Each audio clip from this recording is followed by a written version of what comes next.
Well, it's 12 p.m. So good afternoon, everyone, and welcome to our panel. The panel is about Russian youth and in comparison with their American counterparts. And we have 3 presentations for today. One is to be done by 2 persons. We have our distinguished discussant, Miriam Lanskoy, who kindly agreed to join us, and I'm sure she will make great impact to our discussion. So let me start. My name is Pavel Ivlev, and I am the chair of this panel. I'm an executive director of KRES Poliskola, which is an educational organization based in Riga in New York. And I'm a lawyer by profession, so that's what I do for a living. So let me introduce, I believe I will be introducing speakers prior to they start their presentations. So our first presentation is to be made jointly by Maria Snegovaya and Stepan Goncharov. And I am happy to introduce both of them. So Maria Snegovaya, as many of you know, I'm sure, has a PhD from Columbia University, and she is currently a visiting scholar at George Washington University and a postdoctoral scholar at the PPA program at Virginia Tech. Marie is a comparative politics, international relations, and statistical methods specialist. The key focus of her research is democratic backsliding in Eastern Europe, as well as Russia's domestic and foreign policy. Her research results and analysis have appeared in policy and peer-reviewed journals, including Journal of Democracy, Democratization, and Post-Soviet Affairs. Her research has been referenced in publications such as the New York Times, Bloomberg, Economist, Foreign Policy, and of course, she is frequently invited to give talks at American universities and think tanks and abroad and many places.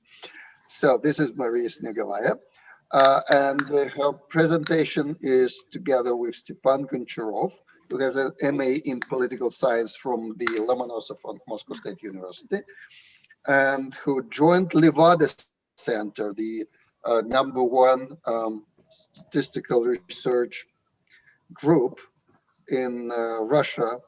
So Stepan Goncharov joined Levada Center as an analyst in 2013.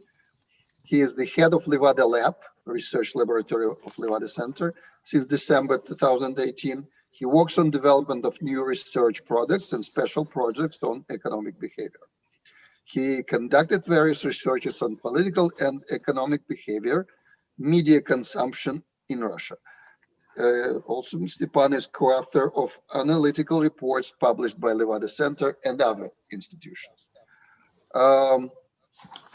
So, without any delay, Maria and Stepan, the floor is yours. Hello everyone. I want to start with some organizational issue. Well, I think that I will show a presentation and give some brief explanation of our work, and then Maria can give some additions if she has something to add. And let me show you my screen.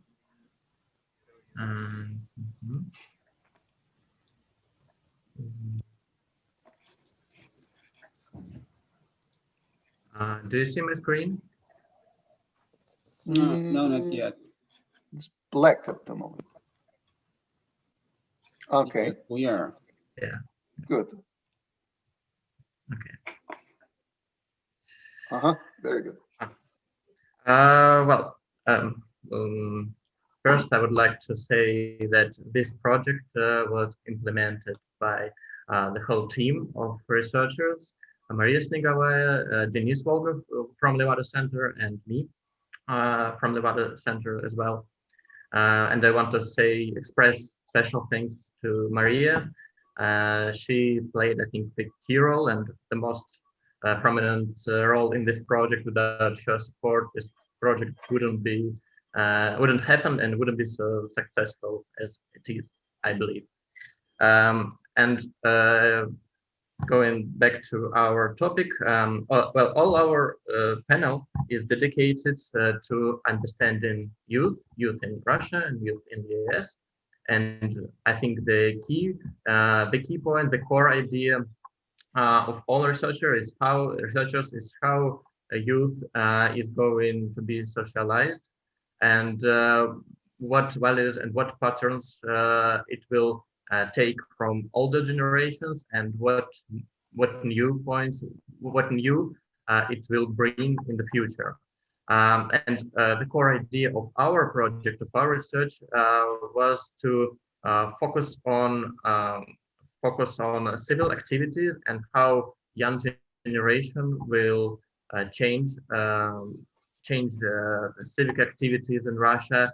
What it will take from the older generation, from their parents, which values and which behavioral patterns, and what are the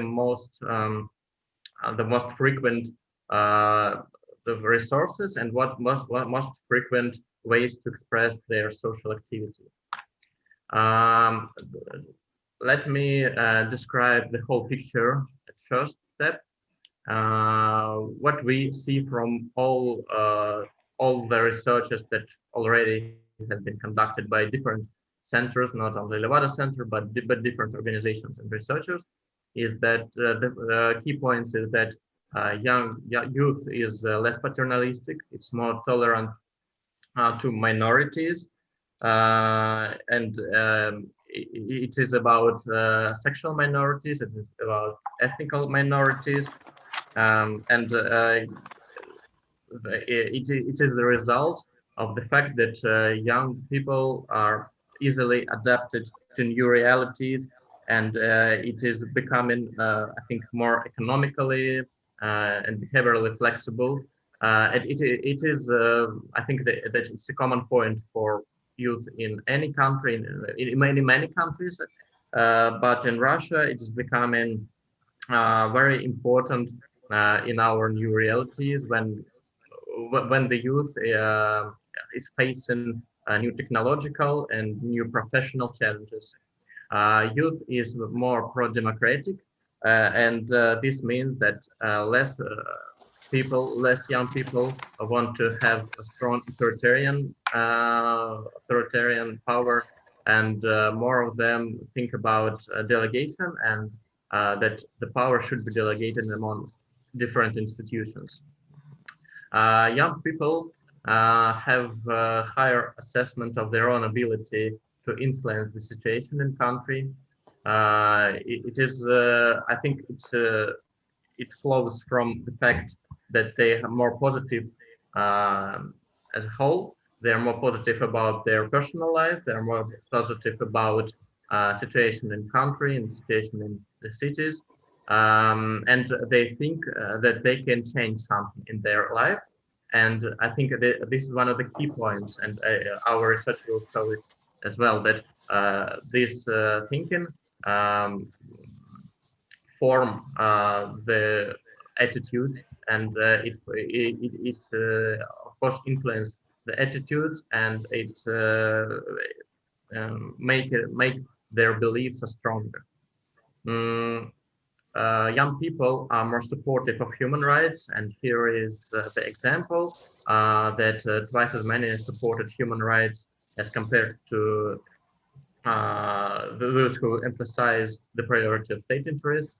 And for older generation, we see the opposite picture. And they are also, young people are also less supportive for recent political initiatives. This fact means that they are less support constitutional amendments which were passed this summer, and we see from this chart that the younger people, the more protest voting they chose. But we also see that the younger the people, the more part of them becoming absentees, and they don't want to participate in voting and in any official procedures. And also, young people are more ready to express their protest actions. We see from this chart that it is especially true for the last months when the younger generation really among younger generation protest support rose very fast, which is maybe opposite to other generations. And I would like to say something about their orientation, their cultural orientation. Young people are they're pro-Western. They have more skills, more speaking skills. They have more language skills. They have a broader experience of visiting Western countries as a whole. And we see that that it's all about 1/3 of them who speaks foreign languages, and more than 1/3 that have been to Western countries. And that makes them, it's one of the reasons why they want to leave Russia, because they want to be self-successful. They have the feeling that they can change something in their lives, and they have possibilities to adapt to new societies, as we see from previous slides. And of course, when they have skills, when they have speaking skills and experience of being in Western countries, they have higher attitude, and they have higher willing to leave the country. Of course, one of the main points is the sources of information. If we see this in dynamic, we'll see that the role of TV channels, which are in Russia almost controlled by the state, the role of TV channels is going down, and the role of internet sources and social media is constantly rising. Which makes their picture, their image of the world a bit different from other age groups. And here we come back to our research. What was it?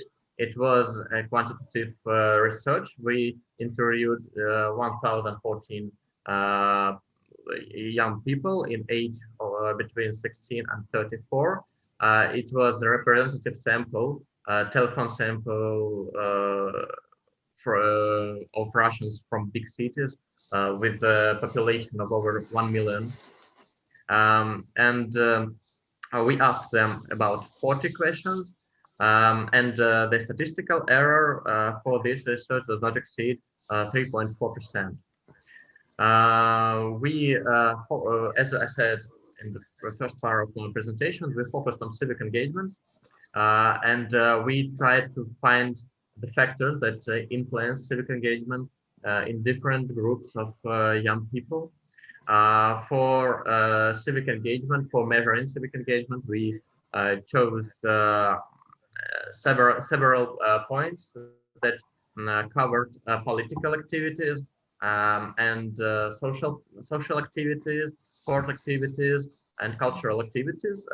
We chose this methodology to cover the most broad picture of civic engagement, and because political activities does not take much place in modern Russia in youth. Especially in youth, and we tried to cover all possible ways how young people express their attitudes and what they do usually.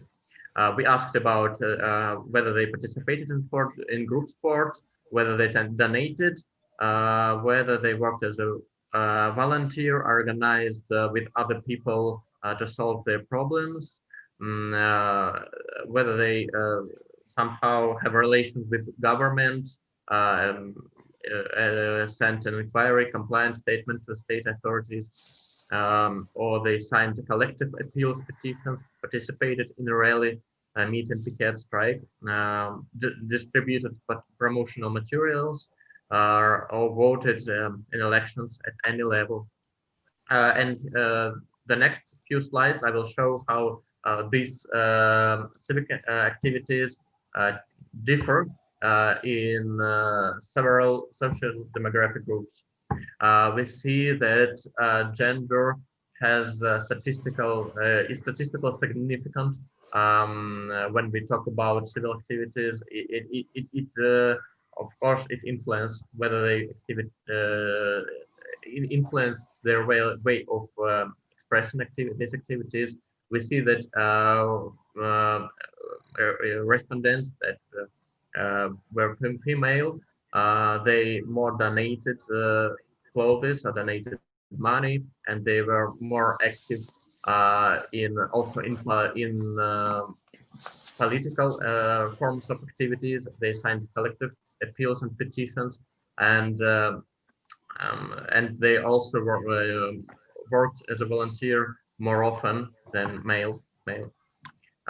We also compared different age groups inside this framework between 16 and 34 age. We found that there is no much division between different age groups in youth group, but we can see that the younger people, they're more frequent. They worked as a volunteer or participated in group sports, and I think this is quite.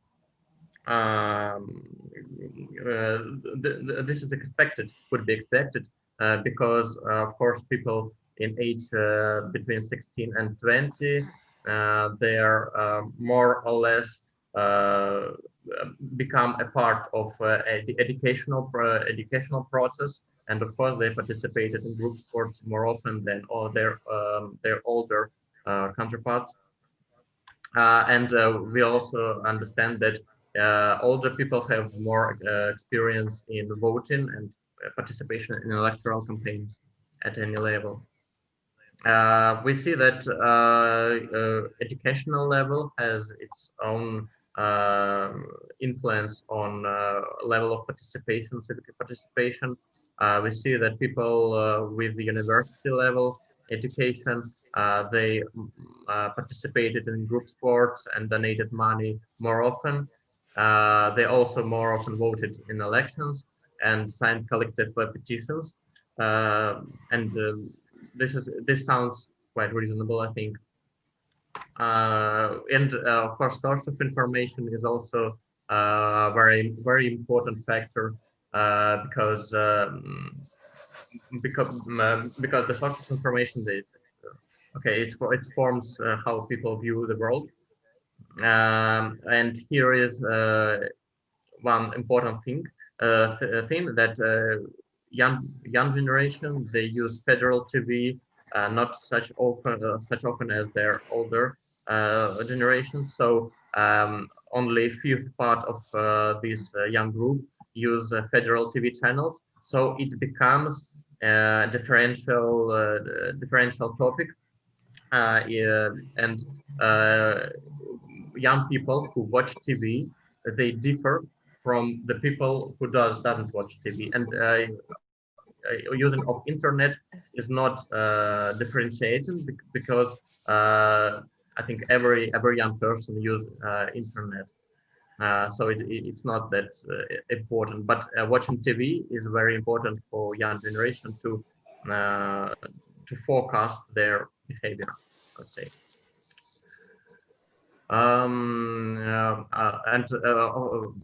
And cultural experience, of course, has its own influence. we see that people who speak at least one foreign language, they more often participated in different ways of social activities, not only this thing, but also traveling abroad is a very important key factor. It's highly correlated with knowing languages, but also it's another factor which focused civic engagement level. And key takeaways is that higher indicators of civic engagement is found among women, university educated, those whose information sources are not state-owned TV channels, those with knowledge of at least one foreign language, and those who have traveled outside of Russia. We see that age differences between youth is not very important. With another way of analysis, which was implemented by Maria, was factor analysis, which found 4 main factors that influence the level of activity. It's openness of the world.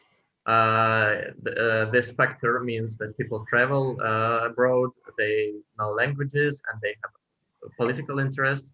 Factor 2 is informational sources. Factor 3 is deprivation, which means perception of the economic situation in the country and own perspectives. Because, as I said before, that having high capabilities and high level of desire, it does not meet such possibilities, and people have a level of deprivation. And the fourth factor is resource mobilization, which means that different factors like having children, lack of free time, mortgage, and having own housing influence the level of mobility, the level of civic engagement. And we see when we compare these 4 factors, we see that factor 1 and factor 2 are the most strong factors, and we can say that young Russians who are more open to the world, they have significantly higher rates of civic engagement, and for informational sources, we can say that it is not significant for all types of engagement, and other 2 factors are not that significant, and to sum up all these findings, we can say that people who are more open to the world, who have more cultural, broader cultural background and broader picture of the world, they have significantly higher level of civic engagement. And I'd like to share the floor with Maria if she has something to add. Thank you, everyone. In the interest of time, I'll just leave our further discussion for the Q&A. Thank you very much, Stepan, for excellent presentation. Yes, Stepan, thank you very much. It's really very interesting. I actually have a question for you, but I'll keep it for later. So at this moment, I would like to give a floor to Dr. Irina Olympia, who is a sociologist, and she received her scientific degree from the St. Petersburg University of Economics and Finance.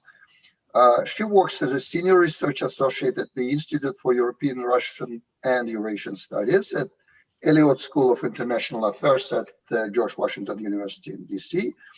And also she is an associated researcher at St. Petersburg Center for Independent Social Research in Russia.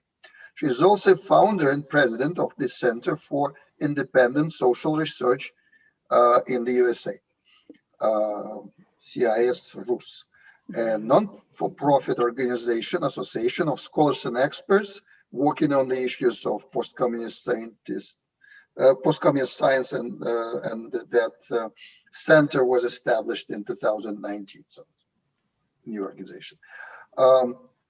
Dr. Alina Piava's research is focused on informal economy and corruption, labor protests and labor relations, science and academic freedom in post-Soviet Russia.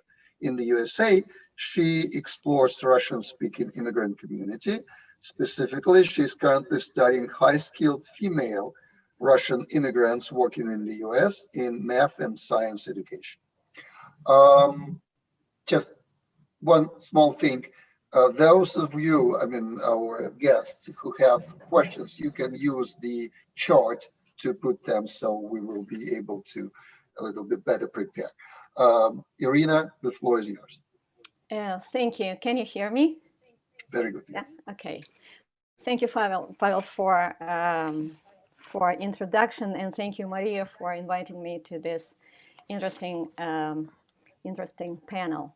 So I'm going to today to present the outcomes of our study, Fostering Intolerance Towards Corruption Among Russian Young Professionals, that was conducted by the Center for Independent Social Research in collaboration with Washington University and Transparency International Russia in 2019.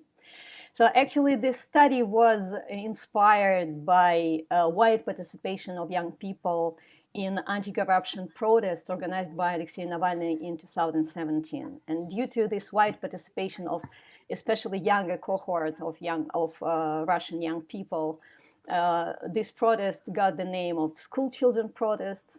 But on the other hand, they brought some hope that perhaps younger generation is less tolerant towards corruption than the older generation. So the main research questions of our study, whether young people perceive corruption differently and how active young people in their rejection of corruption, and can outrage with corruption become a trigger for civic activism. We studied so-called Generation Z, Russian Generation Z, which is often called Generation Putin or Putins because they grew up under the reign of Vladimir Putin. So these are young people who were born after 2000. We conducted 9 focus groups with the university students in law, economics, and engineering in 3 Russian cities, St. Petersburg, Kazan, and Rostov-on-Don. And of course, our study has limitations. We cannot extrapolate the outcomes of our study to all Russian young people because it is qualitative study.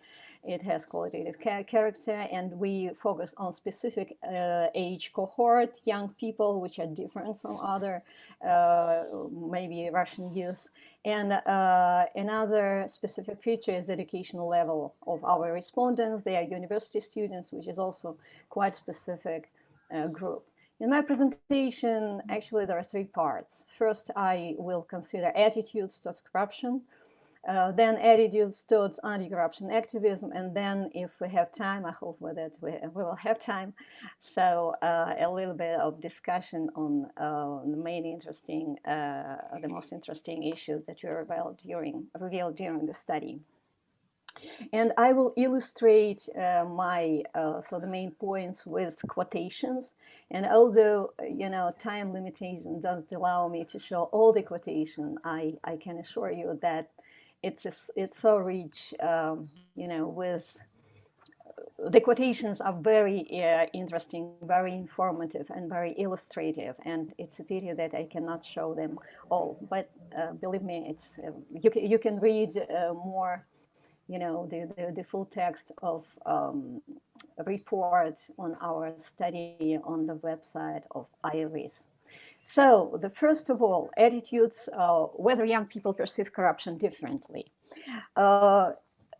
In previous studies of attitudes towards corruption among Russian population, many sociologists actually agree on one thing, that there is a duality of attitudes towards corruption, which means that there is a striking contrast between normative and level of perception and practical perceptions of corruption.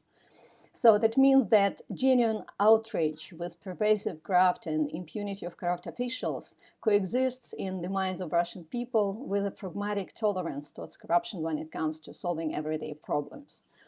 And in fact, these results of previous research that referred to older generation in the 90s, the research that was conducted in the 90s or in the beginning of 2000, actually in our study, the participants of our focus groups actually reproduce this duality.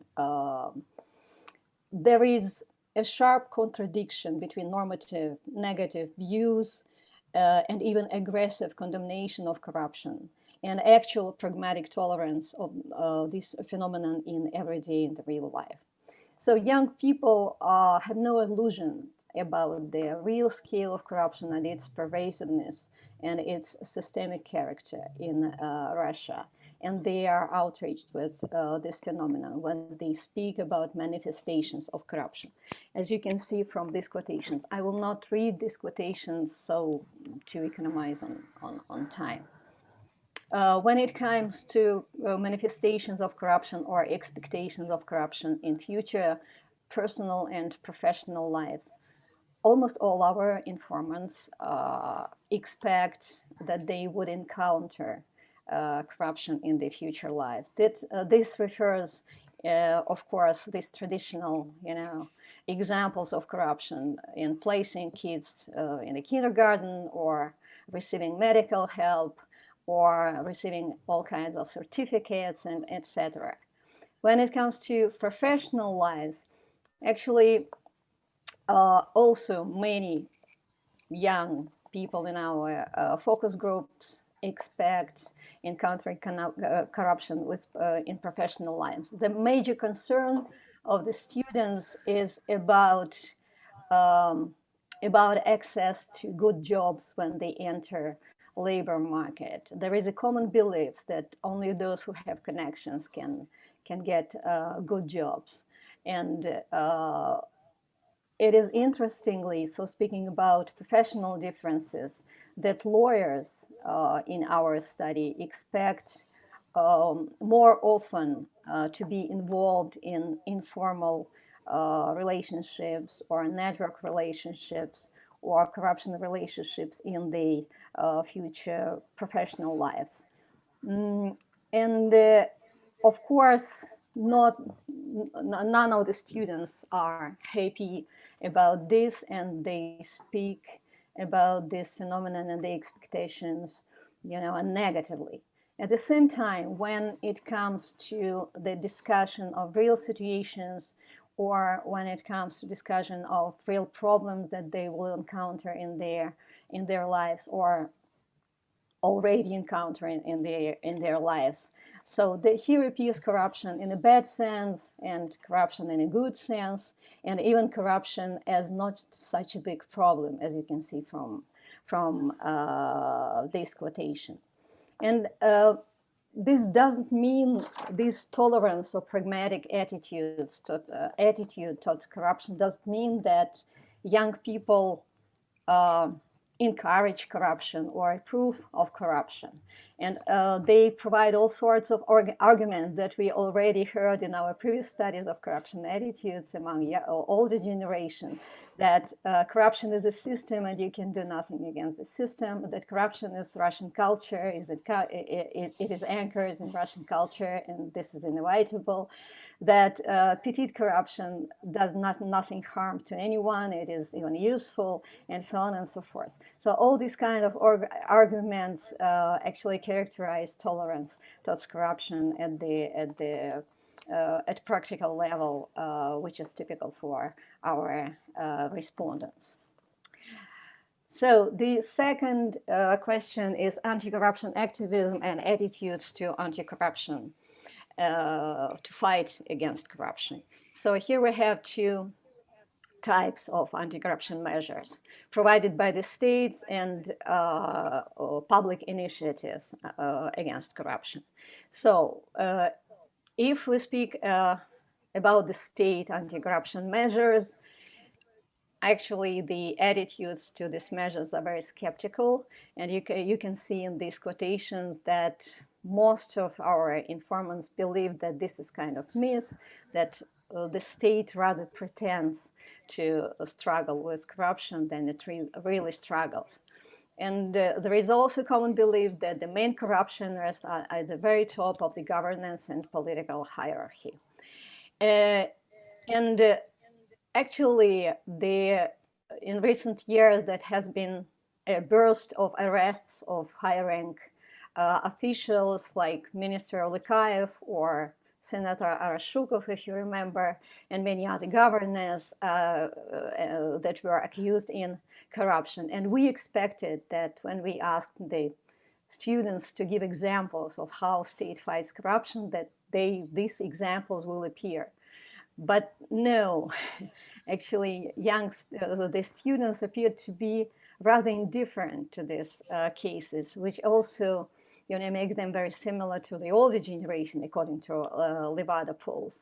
They don't pay much attention to this information, and they consider it as that internal squabble, that the governors were arrested because they didn't share. So the attitudes to this actions of the state against corruption are rather skeptical. So public anti-corruption initiatives, we were surprised that it's also very skeptical. The attitudes to public anti-corruption initiatives are also very skeptical, but first of all, because young people don't know anything about anti-corruption initiatives. We were surprised that very few of our informants in focus groups heard anything about Transparency International. And our partners in Transparency International, they're also surprised by this fact. So the fact is that anti-corruption initiatives, public initiatives, are associated almost exclusively with illegal anti-corruption protests organized by Anti-Corruption Foundation of Alexei Navalny. And the attitudes to participation in these protests are very negative, mostly negative, overwhelmingly negative. The young people do not see the effects of this protest. They don't see, they consider them ineffective. But at the same time, participation in these protests are very dangerous and becoming even more dangerous when it comes from, from the opinions expressed in the focus groups. You can see this is quotation, very good quotation. If I felt safe, if I knew that I were going to a rally like in a civilized country, so I would rather participate. And many students speak about the growing pressure from the state to any initiative, not even political initiative, any gatherings and so on and so forth. So young people are not eager to participate in any anti-corruption protest and are skeptical about anti-corruption initiatives. When it comes to personal involvement, there was a question, are you ready personally? So whatever, probably it sounds a little bit I don't know, artificial, but still there was in this or that form, there was a question, what about yourself? So are you eager to participate? Do you consider participating in any anti-corruption initiatives? The leitmotif of answers is, we are small people, we can do nothing. It's not in our power. Why should we? Why not the state? It's the state problem, it's not our problem. So, and these attitudes were expressed quite openly, and there was, of course, the only thing that they consider to do is to start from ourselves, not to give or take bribes and stuff like that. In all focus groups, this argument and these intentions were articulated. But the way how they were articulated and the way how the reaction of the group to the person who speaks this, leaves no So they don't take this seriously. It's again refers rather to normative level than to actual level. So discussion.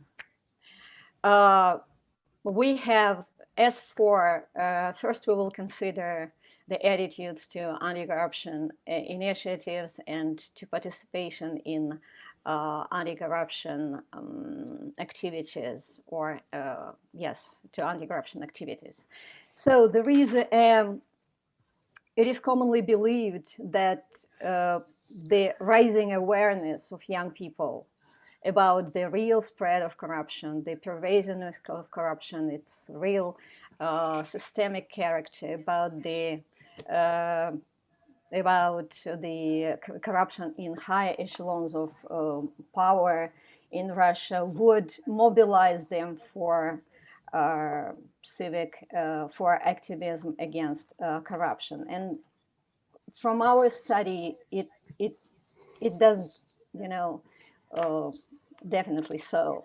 And we can see that rising awareness about corruption without providing young people with real information how to deal with this problem, how to participate in fighting corruption that they believe in, so would lead to an opposite effect, to an opposite result.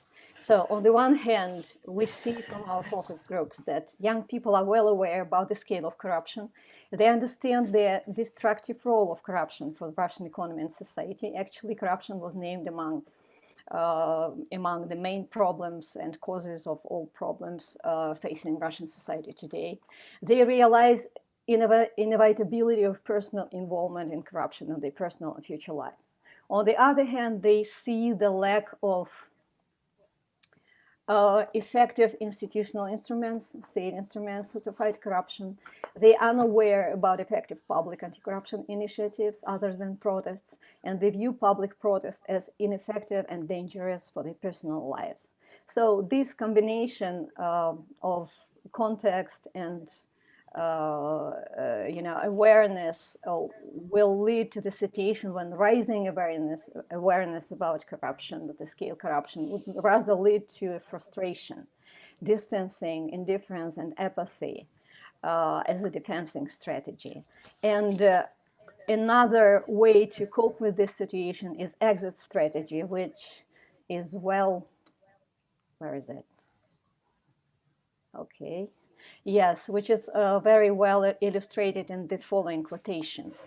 So when it comes awareness about the scale of corruption, you begin to understand one thing.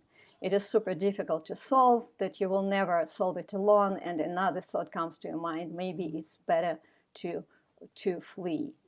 So the idea that young people face the choice either to fight corruption and go to jail, or not to fight corruption and to adjust to the situation, or to immigrate. And actually, as it follows from this quotation, so the idea of immigration is not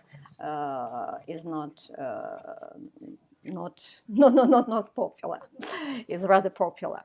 So as for comparison with older generations, we also see a very interesting contradictory situation, because on the one hand, young generation, and as it demonstrated by many studies, including the previous presentation, are dramatically different from older generation in many respects. They're different in consuming and economic behavior. They adapt better to technological social challenges. They actively use internet. They're not hurried to become adults. They travel much and prefer healthy lifestyle, and they are highly involved in civic activism. And this is what differs them from the older generation. And actually, these are a sort of global trends, which Russian young people also follow. At the same time, we see that the attitudes towards corruption are absolutely similar to the older generation. And I was thinking about this puzzle, and I was thinking about probable explanations that I found, and here is a sort of classification what I found in the literature. So probably these are age-related explanation, that young people, especially this Generation Z that we were studying, are still in the formative years. And these formative years when the attitudes, when the norms, when the values are still being formed. This is starting from 18 to 23, the age from 18 to 23. And this generation is still highly influenced by their parents. And this kind of explanation is supported by recent studies of Russian scholars that show their lack of or very low conflict between fathers and kids.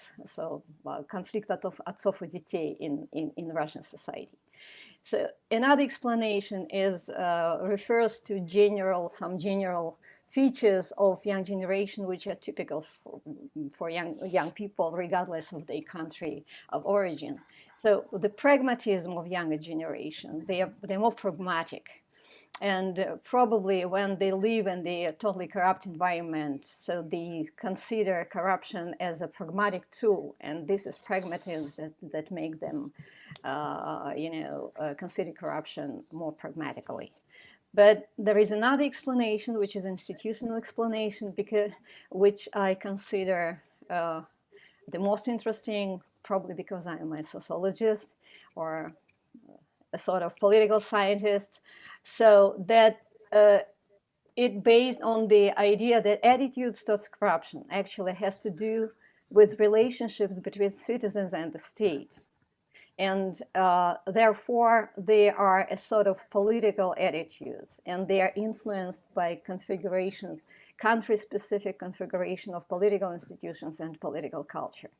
And the fact that Russian political institutions are becoming more authoritarian, and this period starting from 2000, when the maturation and the growing up of these our informants happened during this period, and this authoritarian culture in the relationship between state and citizens, like we can do nothing, and we're small people, we're there and we're us. So this is very typical for authoritarian regimes. So probably this is the explanation that little has changed between in relationships in attitudes to corruption if we compare with the older generation.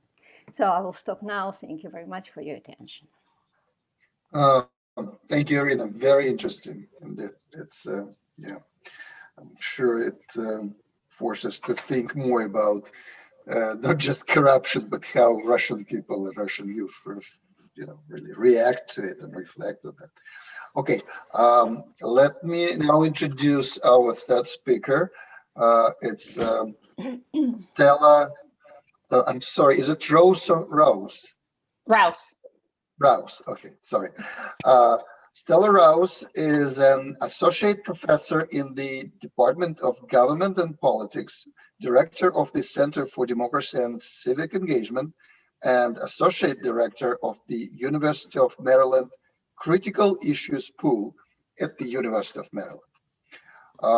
Dr. Rouse's research and teaching interests focus on youth politics, Latino politics, minority politics, state politics, civic engagement, and immigration. She is the author of 2 books, Latinos in the Legislative Process, Interests and Influence, by Cambridge University Press in 2013, which was voted as one of the best political science books of 2013 by the Huffington Post. The other book is The Politics of Millennials, Political Beliefs and Policy Preferences of America's Most Diverse Generation. That book is co-authored with Ashley Ross and published at the University of Michigan Press in 2018. She has, Stella, published. Probably you don't have to read the whole thing. That's pretty good. That's a good introduction. I'll skip. Thank you. I'll skip that. But Ms. Rouse is native of Colombia, and when she was 2 years old, her parents immigrated to Fort Lauderdale, Florida, where she grew up. So she fluently speaks, reads, and writes Spanish, compared, I believe, the rest of us who are most of us native of Russia, as you can understand. So Stella, I'm really excited to hear not obviously about your research and your paper, but also what you think, what you like, how you would compare Russian youth and the attitudes towards various political issues compared to Latina and Spanish-speaking youth in the United States. So please go ahead. Thank you, Paul. I appreciate it, and it was very interesting to listen to the two previous presentations to learn about Russian youth, and certainly I think there are similarities and of course differences, but I was struck by the similarities. And I'm trying to share my screen now. Hopefully I can do that. Let's see. There we go. And so I think it really put it into a more international perspective of the work that I'm doing. I'm also working on a book that looks at millennials across the globe. We did not do a survey in Russia, which would have been very interesting to do, but we do surveys in a number of other countries and covered quite a bit of the world, hopefully, with those surveys. So currently working on that. So very interesting to get the Russia perspective in it. And it's sort of, even though it's Russian, it's different than kind of the democracies we were studying. There are similarities that struck me about youth engagement and how they view their government that I think have been really informative to the work that I do. But I'm going to talk a little bit today, and this is related to the chapter that I submitted to the conference that we're working on, my co-author Ashley and I, which is an extension of the book that came out in 2018. We did a survey prior, or right after, sorry, the 2016 election, surveying with millennials, and we have done a survey prior to 2020 that really is what I'm presenting here, and we're in the works for doing a survey just over the next week after the 2020 election, and we're comparing changes from 2016 to 2020, and so that's what I'm going to talk about here. So one of the issues that we talk about is millennial political engagement in the U.S. And we, one thing that we know about young people that their sort of participation in terms of voting has gone up and down over the last, several decades. They came out for President Obama in pretty high numbers in 2008. Then those numbers dropped off again in 2012, and the numbers were not very high in 2016, largely because the candidate that they supported, Bernie Sanders, was defeated by the ultimate Democratic nominee, Hillary Clinton, and she did not get the support of young people like Bernie Sanders had done. Many of them stayed home. But then again, in the midterm elections in 2018, we had quite an increase in youth voter turnout, millennial voter turnout. And it looks like the numbers that I'm seeing for 2020 look really good as far as the trend from 2018, that there was a huge increase in young people voter participation in the US. Those numbers are not final, but we're seeing pretty good increases for 2020. So what we focus on is this: how have millennial political attitudes and levels of political engagement evolved from 2016 to 2020? Do millennials really believe that the political system is working for them?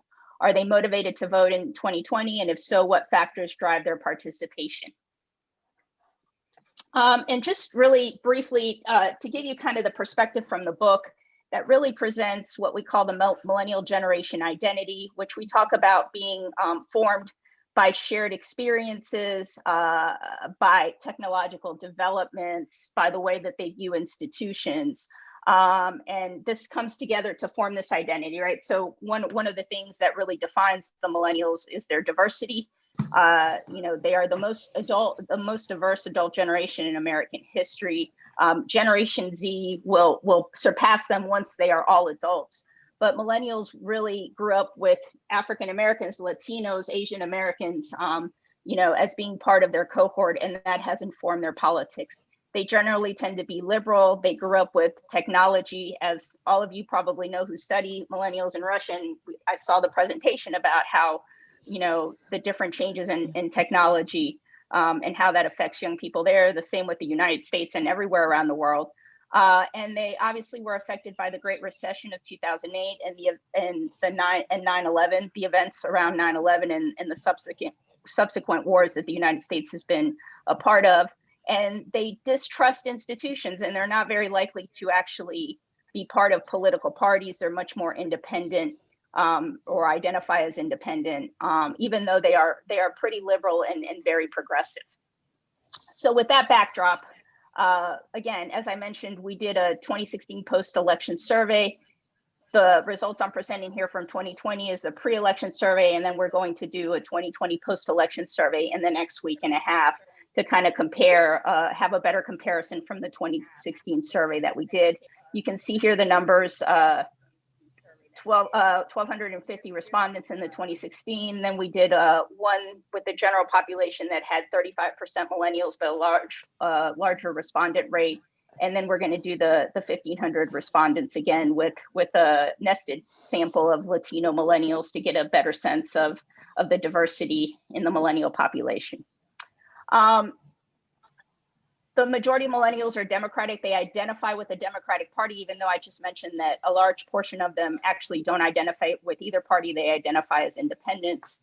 More white and Latino millennials affiliate with the Democratic Party compared to older adults of their same race and ethnic group. But African American millennials, Black millennials, look a lot like their older Democrats identifying with the Democratic Party. More, as I said, millennials reject political parties than older adults, and you can see the number here. That has changed a bit from 2016 in terms of the rejection of political parties with the survey that we did. In 2016, white millennials affiliated with a political party at a 14.71% rate versus 26 now. And you can see Black and Latino millennials also was a difference in political party affiliation. In terms of vote choice, so what we found in this 2020 pre-election in terms of voter preference, 30%, 30.5% of millennials were supporting Trump compared to 42% of older adults. You can see the comparison to Clinton. So that number has actually gone up for Trump and a little bit down compared to what Clinton got versus Biden in vote intention. 35%, again, intended to vote for Trump this year versus 39% of older adults. And the support for Biden is at 46%, with actually older adults saying they were going to support him at a higher rate. A lot of that is driven by white millennials, whereas Latino and African-American millennials were at very high rates supporting Joe Biden. So Trump support grew among white millennials. And again, as I said, the support was for Biden was among minority millennials. We can see here which presidential candidate did you vote for, and you can see the division across race and ethnic lines for millennials. And as you can see, white millennials are much more likely to support Trump versus how they supported him in 2016. But overwhelmingly, Black, Latino, and other race and ethnicities support the Democratic candidate both in 2016 and 2020. So we asked millennial respondents what their reasons were for their support of their presidential candidate. And about 1 in 4 millennials said that it was because they agreed with the candidate's proposed policies. Another 1 in 4 said that the vote was against the other candidate, and that was in 2016. In 2020, what we found is that 31% of millennials were motivated by their candidate's policies and support for that candidate, compared to 25% of older adults. And nearly 4 in 10 millennials and older adults said that their vote was against Trump and his agenda. So Trump drove a lot of the vote choice this year. at least pre-2020 election, and we suspect that'll be true once we survey millennials again. So certainly young people were coming out pretty strongly against Trump and his agenda, and with a much lesser percentage saying that they were actually supporting Trump and his agenda. We also found that, comparing 2016 to 2020, the candidates among white millennials versus Black millennials and among Latino millennials was the vote against the other candidate. And then you can see the comparison in the numbers with what that looks like among minority millennials for 2020, with Black millennials really saying that they were very strongly against Donald Trump. And we can see that in some of the election results that are coming out today in the United States, in some of the states that Biden is winning. For example, Georgia, a lot of African-American vote in Georgia, and a lot among young people that were driven to the polls in 2020 there. And then this is similar to some of the discussion that has occurred in Russia about the system being rigged. We don't talk about so much in terms of corruption, but whether the system it does not work or is set up to not work for people like them. And so we asked this question in 2016. More millennials agreed in 2016 than older adults. But we see that number sort of dropped a little bit overall for millennials, but not among race and ethnic groups. And I come back to the story about Black millennials really feeling that the system is rigged against them, very much, and they very much want significant change in the system.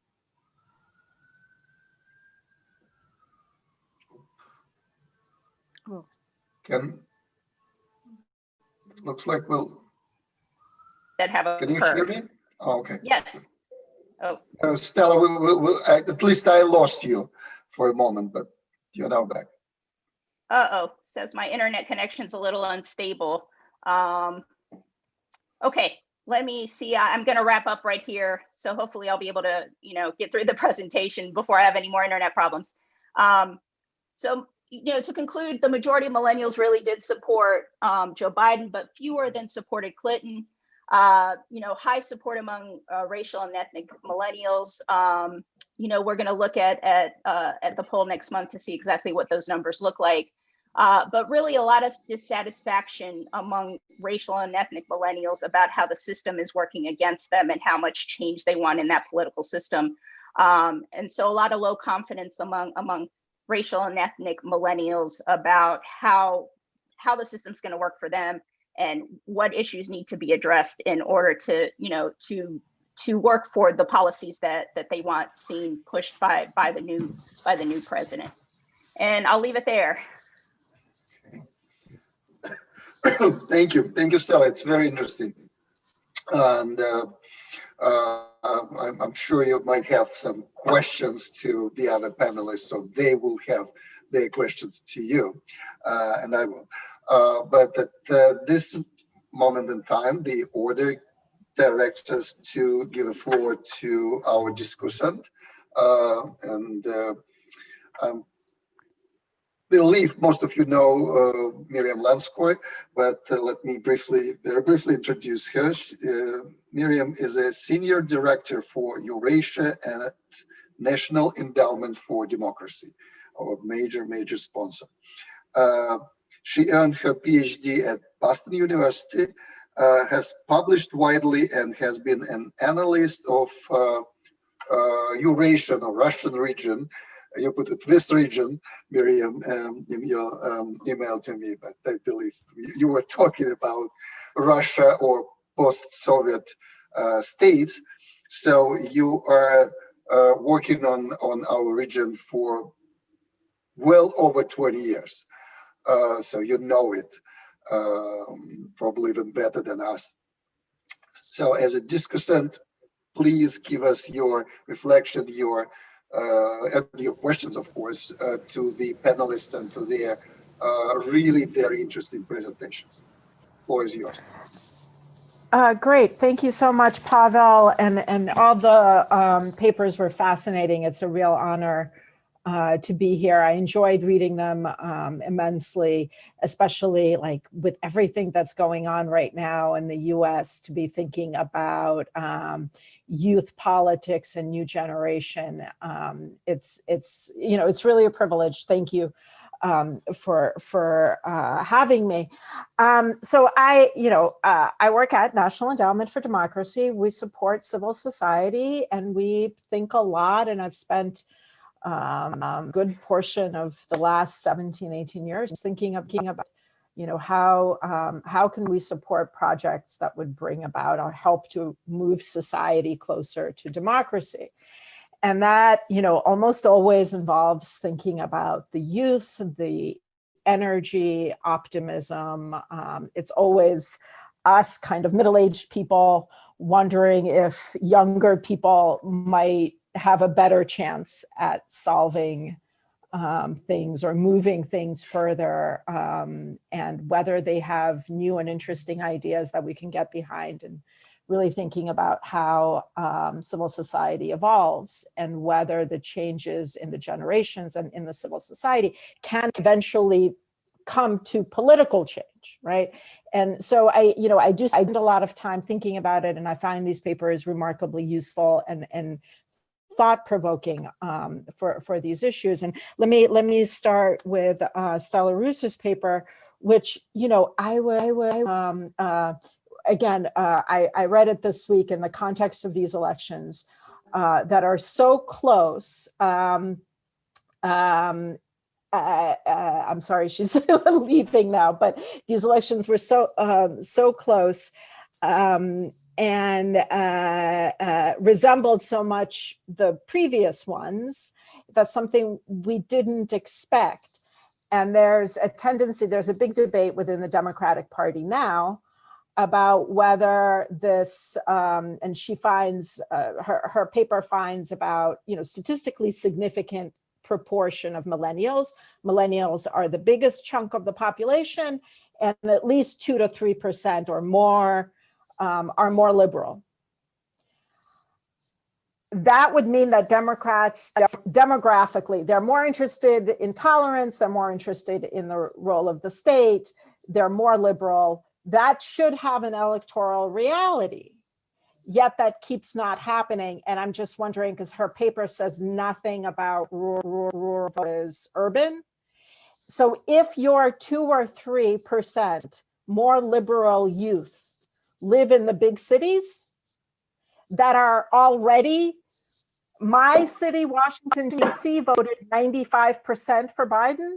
Okay, great. So it's going to be 100% for Biden with the millennials. That 2 or 3% doesn't matter if they're living in urban centers, because those are already Democrat. And I'm just wondering what, you know, when she comes back, what she has to say to that, because that is the driving concept of American politics, has been that there's a profound demographic change, that these young people, they're more brown, they think differently, they're more tolerant, they're going to swing to the left. And the electoral reality of that has yet to manifest itself. We're in a really tight election right now. And, you know, so it's a really, and I wonder to what degree it's the urban rural or something else that's playing out. Russia, switching to the 2 other papers. And the other thing I would say, so let me go first maybe to Snegovaya and Goncharov's papers, that they're so fascinating and have so much, again, in terms of what I think about every day. That's sort of what you presented is the reality that I see and that I want to support and think about all the time. And I do think it's regional. So you opened your paper with saying that these are, you know, you're focusing on Russia, but this is going on throughout the Eurasian space. I would look at Kazakhstan, where there's tremendous civil society engagement from young people right now in all kinds of interesting, just burgeoning the last 2 or 3 years. And, you know, and perhaps this is global. Perhaps this is just a generation that everywhere gets more involved in civic activism.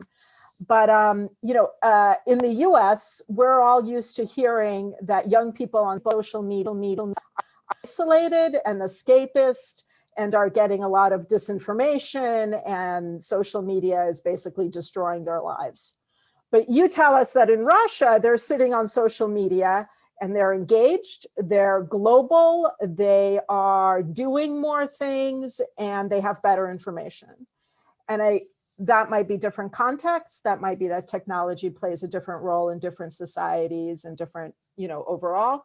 But it's what's really different and fascinating for me is that you associate media, internet, getting your news from the internet with independence, self-reliance, civic activism, whereas exactly the opposite version of that is being projected in the United States onto the youth. So that's a really interesting.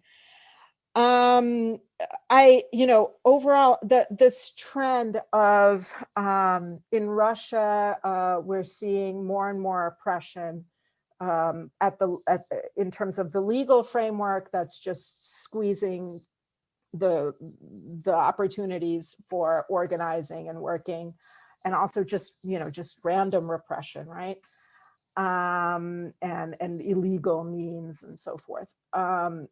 Yet we're seeing tremendous growth in the civic space, and tremendous just from grassroots initiatives all over the map in remote regions. Civil society is not an elite game. It is, again, like the Khabarovsk protests, Shays.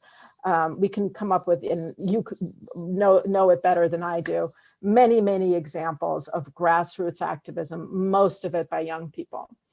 And it's quite cool. I was grateful for a systematic kind of study that laid this out and correlated it and so forth. Again, it fits with what I think, but I'm not a professional sociologist by any stretch of the imagination, and I don't know how to critique you, for instance, beyond saying that what you find just correlates with other sorts of things that I see, and it gives me a lot of hope, particularly things like volunteerism and donations and so forth.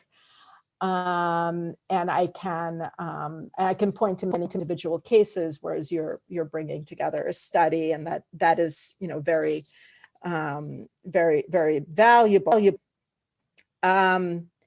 But then I turn to Irina Olympia's article and confront the futility of it all, and it's a very different view of youth. So the study from Stepan and Maria makes someone like me very optimistic about civic initiatives, whereas Irina Olympia's paper is one about really confronting young people who see how bad things are. They know about corruption, not from, I guess I'm not at all surprised, no offense to TI, that they know nothing about TI, but they know a lot about Navalny and his organization. I guess I think that's kind of normal. And that they share Navalny's critique, right? That it's high level, systematic. This is a party of crooks and thieves, okay? It's a party of crooks and thieves, and that is the system, and they see it. So I think Navalny also wouldn't say that it's about petty corruption, right? So there's a debate between like TI and people who do investigations about what the approach to anti-corruption should be. And I wondered a lot because I guess I was wondering whether they do things even though they don't believe that they will ultimately solve the problem. That if these young people are saying, there's nothing we can do they still make donations? Might the same young people then answer the Levada study and say, yes, I've signed a petition. Yes, I've voted. Are these things going to eliminate corruption? No. But I do these things because they're the right things to do anyway. And I just wonder whether any of the interviews got into any of that. And whether, because the way kind of I think about civil society and some of the things in the field is, especially in very authoritarian places, and Russia is becoming more and more authoritarian, is that civil society is a model of a different way of living, of a different, that even you might not be able to solve the problem of corruption, but you can have your own collective, I don't like the word collectives, like small organizations, initiative groups. You can live your life in a different way. And and that's what's pushing some of this activism, is that people have found ways of self-realization, of creating communities where these paternalistic relationships are different, where just people behave towards each other with greater respect. And for instance, in Central Asia, like seeing some of them, it's often not a question of, can you mobilize a movement, a political movement, but it's, can you, within your organizations, just treat people better and create these kind of models that may eventually take hold. And I think we are, I wanted to sort of give an example of, there was an organization like 10 years ago being in Dushanbe, and, so Tajikistan, we're talking about young women from the villages. And so the head of the organization, and I was the donor. So the head of and me, had all these women who were coming through. We were sending them on to Poland, and it was their first opportunity to go abroad. And they were, relatively junior rank within this organization. But she wanted them, it's usually the head of the organization that gets to all. It's rarely somebody who's young and who's just starting out. She wanted, and these women were like driving in half the day from someplace in the mountains, and they were coming to Dushanbe, and we would serve them tea and, send them on to the airport, and they in Poland. But the point is to try to model behavior that has a different, it's more democratic, egalitarian, that projects certain values. And I was kind of wondering whether there was any conversation about that. And it was just such a negative view, and so different from the other paper that I wonder how, I think they're both true. I think we all face a certain futility when we look at the way things are going, yet do a lot of things anyway. And I was kind of, again, very grateful for both papers, and think that they capture something very, very important, but I wasn't sure how to reconcile them. And I would be really interested in both of your kind of views on that. How do you view each other's results? And is it that you're just sort of looking at slightly different things? Is corruption just such a difficult problem? And maybe if you were talking about if you were talking about something that was more about voluntarism, or something, something a little less difficult, you might get a more positive outlook.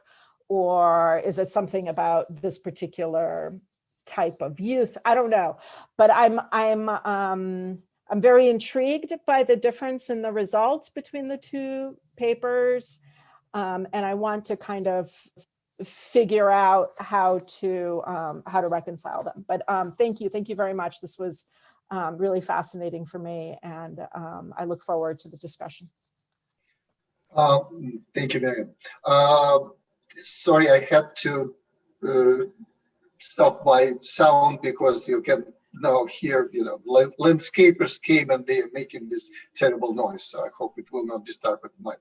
But let me now give a word to Maria Snegovaya to answer the question, which was for her and Stepan, and then Irina. And we have just 10 minutes to go, so please be brief.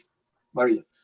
I wanted to follow up to what Miriam has said. Actually, contrary to Miriam, I see a lot of parallels in the US and Russia youth politics. And I wanted to explain why I think it's very important to bring this in comparative perspective. Now, the key element here is the growth of the internet and the polarization and mistrust in establishment politics that the new media has created. Pavel, I can see you walking somewhere. The idea is the institutional mistrust has been tremendously intensified in all of our countries by the spread of new media. The establishment politics used to control the agenda. These days, the youth in both countries is primarily relying on internet and social media to get the information. And as a result, we see that the mistrust in traditional politics has grown in both countries. In Russia, we see that very clearly. And in Russia, the trust in Putin is undermined primarily through the spread of internet and decline of reliability on the TV channels as mainstream source of information. As a result, we see the Russia's polarization is growing, and we essentially see that the society in Russia is polarizing into two groups. The younger social groups that are relying on the internet and much less trustful of Putin and much more skeptical of the Kremlin. And all the Russians who are much more traditional and much more reliant on traditional media in the sense of their information. As a matter of fact, these social groups these days have totally different ideals, totally different visions of Russia's future direction, and very, very different, essentially, even influencers, people they rely on. Internet has created a whole new bunch of their own social media role models, so to speak, as opposed to the rest of the population in Russia. This is very, very similar to what we see in the US politics, only controlling for the fact that the US, of course, is much more democratic than Russia and is incomparable to this in this sense. But in the US, we also see the growth of anti-establishment sentiment driven by social media and internet, the polarization that keeps growing. And where I particularly want to emphasize, you see that the US younger people do not trust traditional politics and therefore may be less likely to say kind of affiliate with a particular party, maybe sometimes less likely to vote, even if Stella's presentation has shown that's not the case. But most importantly, they look for alternative channels to express their frustration, and that does not necessarily mean that they're less civically engaged. As a matter of fact, this summer we have seen how many younger people have joined the BLM protest, again, as part of this frustration against the establishment politics. So I think the parallels are very straightforward and clear. This is the internet-driven frustration with establishment, which establishment is understood differently. It's an autocracy in Russia. The traditional politics is understood differently. Autocracy in Russia and democratic two-party system in the United States. But the terms are very similar. This is the process that leads to emergence of populist politics, that is anti-establishment politics in Europe and the United States. And most importantly, it's the process that undermines trust in traditional institutions in both countries and other countries as well in the future. These processes are likely to lead to more destabilization, and I think that's why it's very important that we compare them, bring a comparative perspective. And I'll stop here. Thank you, Maria. And Irina, without interruption, please respond to Miriam's question. Yeah, Miriam, thank you very much for your analysis. And I can imagine it's really contrasting, very optimistic presentation of my colleagues and my pessimistic and actually dark views on attitudes towards corruption. But actually, there is nothing confronting and nothing contradiction. There are no contradictions because I speak about very specific. This corruption, attitudes towards corruption, is a very specific thing. I wouldn't mix it with civic activism or I don't know, because I can tell you that in many other respects, in many other things, our respondents are very similar to many trends that were shown in the previous presentation or generally. For instance, we found that they are more politicized in terms of they are not satisfied with the relationships between citizens and the state. So this is a little bit unusual because when we asked them, it was a question, a sort of warming up question. So what before every focus group, what problems do you consider as the most topical for Russian, was most actual for Russian? So the relationships between state and people, that the state doesn't hear the people, that people have no voice. So surprisingly, in all focus groups, so this problem was one of the most often articulated. Then we found less differences between regions that we expected. And this is also the general trend in Russia, probably because of internet and because young people get more information from internet than from local news channels or whatever informational channels, so on and so forth. So they almost no differences. So the range of problems, the attitudes towards corruption, the awareness about manifestation of corruption, they are almost the same. Then the same attitude, the same trend of declining this paternalistic mode of relationships with the state. So young people do not expect anything from the state. They just don't trust the state. It's very high mistrust. And my guess, this is one of the drivers of this flourishing grassroots civil society today among young people, because they don't trust the state, they don't expect anything from the state. They rely only on themselves, and that is why they initiate very civic activities to actually organize their own lives. Yeah, and actually, what about anti-corruption initiatives? They are very skeptical about this. They distance themselves from this specific issue. But so there are many expressions like, if we are shown what to do, we don't know what to do. Actually, the main problem is unawareness, what they can do at their at their particular place, at this situation, how to find any instrument to counter corruption and this specific. For instance, there was some reply as, okay, I'm a student of a second grade, so what can I do to stop corruption or to counter corruption? So they don't know instruments, and in this situation, the better way is not to raise awareness about corruption, although it is important, but to provide them with real information about real tools, how they can really participate, at least somehow, to fight corruption. Because the normative desire to fight corruption, it is strong.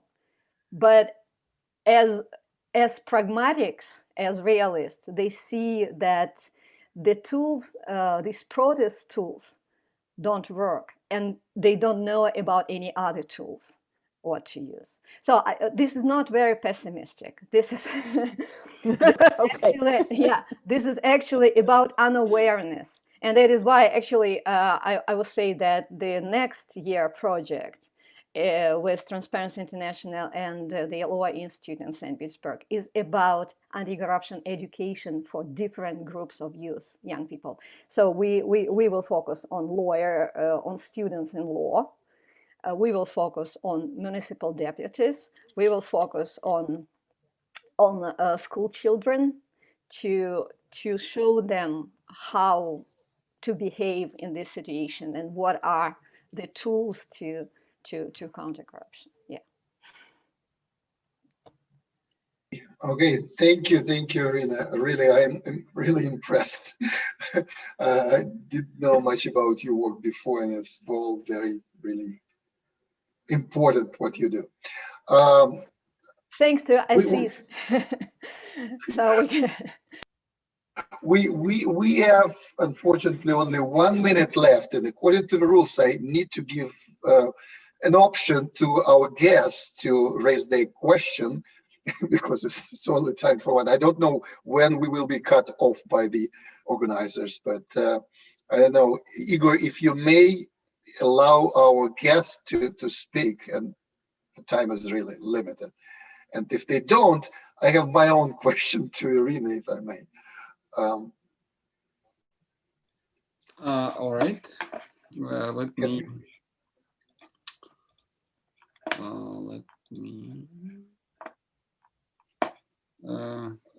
I don't even know who has a question because there is no any indication. There are no questions in the chat, but can you let people speak? I don't know how it works. Yeah. Okay, while you're doing this, Irina, I've noticed in your bio that you work on the Russian Americans, right? And you collect information. So I have a question, if I may. That's a very common question, which I've been asked as well many times. Why Russian Americans are so pro-Trump?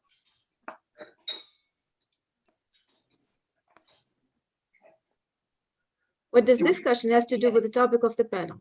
No, it doesn't. I'm sorry. We don't study political attitudes of Russian immigrants, but I wouldn't say that Russian Americans are all pro-Trump. The Russian immigrants who came to the United States in the 90s and the beginning of 2000s, they are mostly Republicans. This is true.